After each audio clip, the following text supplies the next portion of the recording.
Assalamualaikum warahmatullahi wabarakatuh. Shalom. Om Swastiastu, Namo Buddhaya, sahabat bisnis nih dari kelompok 9 ingin mempresentasikan makalah kami, yaitu judulnya Geger Pacinan Peristiwa Memilukan Warga Tionghoa di Indonesia pada tahun 1740.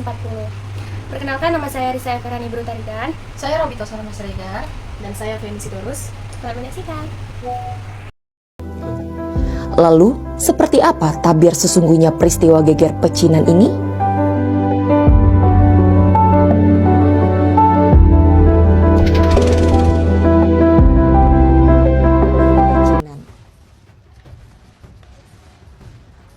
Oke, baik.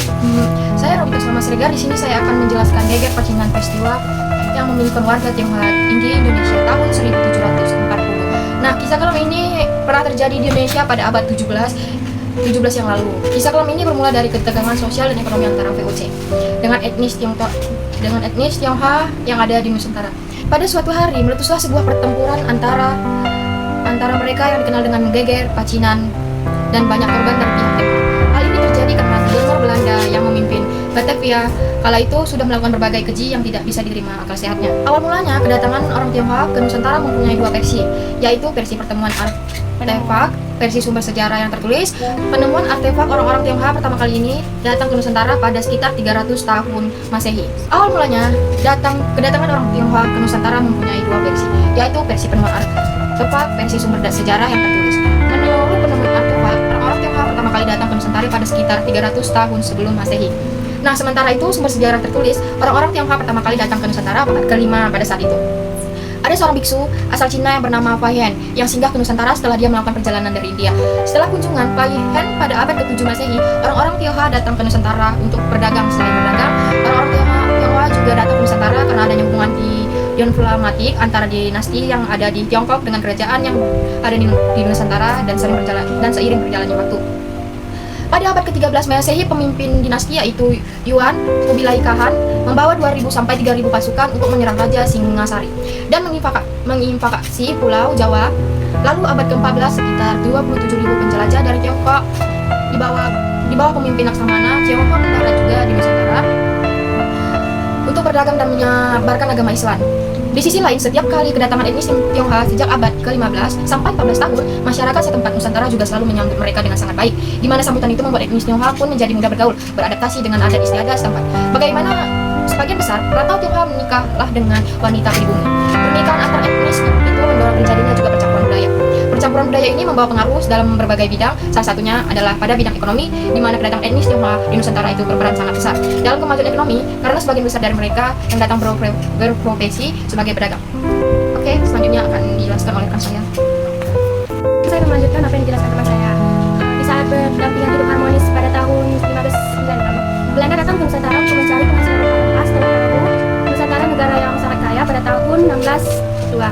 Serikat Dagang Belanda atau bisa disebut dengan VOC, setelah VOC datang ke Nusantara, ini mengeruk rempah-rempah seperti gula, cengkeh, pala, lada, dan hasil bumi lainnya untuk dijual lagi ke Eropa. Penjualan rempah ini tentunya VOC ada 3 peraturan yang dibuat oleh orang VOC Tiongkok. Yang pertama itu etnis Tionghoa yang sudah tinggal di Batavia 10 sampai 16 tahun akan segera dipulangkan ke negara asalnya yang di Tiongkok.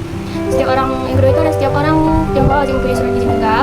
Yang ketiga itu bagi orang yang belum mempunyai izin tinggal harus mengajukan surat tinggal dengan cara membayar 2 ringgit. Sesudah Gubernur Adrian membuat peraturan tersebut secara bersamaan, VOC mengalami kerugian besar. Kerugian itu terjadi karena kalah bersaing sama perusahaan dagang asal Inggris yang bernama East Indies Company atau EIC. Kerugian itulah Gubernur Adrian memasang Tionghoa untuk menutupi kerugian VOC.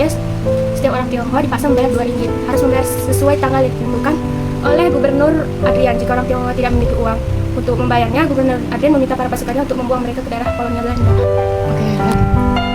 Oke, saya lanjut. Yang mengakibatkan pecahnya VOC dan etnis Tionghoa karena adanya pemberontakan Tionghoa.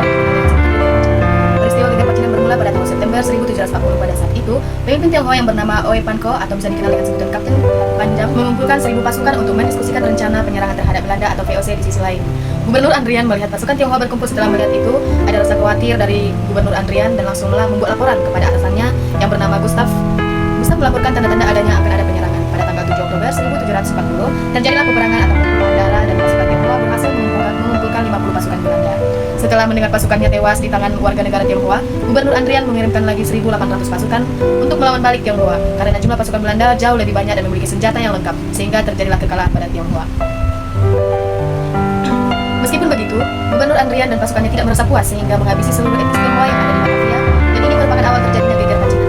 Adanya perintah Gubernur Andrian, seluruh pasukan Belanda untuk menyerang masyarakat kecil masyarakat kecil Tionghoa tidak dibiarkan hidup oleh pasukan Belanda. Kekacauan itu semakin memburuk karena adanya isu yang beredar di kalangan pribumi yang menyebut Tionghoa berniat menghabisi dan melakukan kekerasan seksual pada orang pribumi. Setelah mendengar isu tersebut, kaum pribumi marah sehingga berniat untuk membakar rumah Tionghoa. Maka etnis Tionghoa diserang oleh dua pihak sekaligus. Pada tanggal 17 Oktober 1740, Gubernur Andrian mengadakan sayembara dengan berkata, "Siapapun yang bisa membawa aku kepala orang Tionghoa akan kuberikan hadiah." Mendengar sayembara tersebut, pribumi dan pasukan Belanda bahkan Pelat pun ikut dalam sayembara untuk berlomba-lomba membunuh agar bisa mengambil kepala Tionghoa untuk diserahkan kepada Gubernur Andrian. Bagian tubuh yang tersisa dibuang ke Sungai Panjang yang mengakibatkan warna air Sungai Panjang berubah menjadi merah darah karena banyaknya korban yang dibuang ke sungai. Sungai tempat pembuangan jasad korban dikenal sebagai Sungai Angke ataupun Sungai Merah. Pada tanggal 22 Oktober 1740, Gubernur Andrian mencabut sayembara tersebut karena sudah merasa puas dengan segala kekacauan yang terjadi di Tionghoa. Pasukan Tionghoa tidak terima sehingga melakukan serangan balik, namun pasukan Tionghoa yang tersisa kembali mengalami kekalahan. Tragedi geger Pacinan ini menewaskan 10.000 orang etnis Tionghoa. Warga Tionghoa yang tersisa selamat dikumpulkan oleh pemerintah Belanda di sebuah perkampungan khusus yang dikenal sebutan perkampungan Glodok, dan selalu diawasi oleh Belanda agar lebih mudah diawasi pemerintah. Dengan begitu, Tionghoa tidak terima dengan penguasaan Belanda sehingga sebagian dari mereka memilih untuk kabur ke wilayah Jawa Tengah dan juga Jawa Timur. Pelarian itulah yang menjadi awal mula kebangkitan Tionghoa dalam melawan VOC. Kebangkitan mereka didukung oleh raja-raja yang di Jawa Tengah dan di Jawa Timur. Lalu menerjunkan pasukan pribumi untuk bekerjasama dengan pasukan Tionghoa dalam melawan balik VOC. Pertempuran antara pasukan Jawa dan Tionghoa melawan VOC disebut dengan Perang Kuning. Kedatangan Tionghoa di Jawa Tengah disambut baik oleh pemimpin daerah Lasem yang bernama Raden Tumenggung Widianingrat yang keturunan Tionghoa juga. Setelah 1 tahun tinggal di Lasem, pada tahun 1741 orang-orang Tionghoa berniat untuk membalas dendam setelah sudah mempersiapkan diri dalam 1 tahun. Agar rencana tersebut berjalan dengan lancar, etnis Tionghoa mengumpulkan pasukan. Agar rencana tersebut berjalan dengan lancar, etnis Tionghoa mengumpulkan pasukan dan Raden Tumenggung menawarkan kerjasama untuk melawan VOC. Raden Tumenggung menurunkan ribuan pasukan untuk bekerja sama dengan Tionghoa. Setelah semua pasukan sudah terkumpul, mereka langsung menyerang VOC di beberapa wilayah yang ada di Jawa Tengah. Namun sebagian orang Tionghoa yang dibawa kabur ke Jawa Timur tidak mendapatkan sambutan yang kurang baik dari pemimpin yang bernama Cakra Diningrat keempat. Dikarenakan Cakra Diningrat keempat memilih kepada VOC. Oke, baik, itu saja penjelasan dari kami bertiga. Terima kasih. Thank you, bye-bye. Cuk.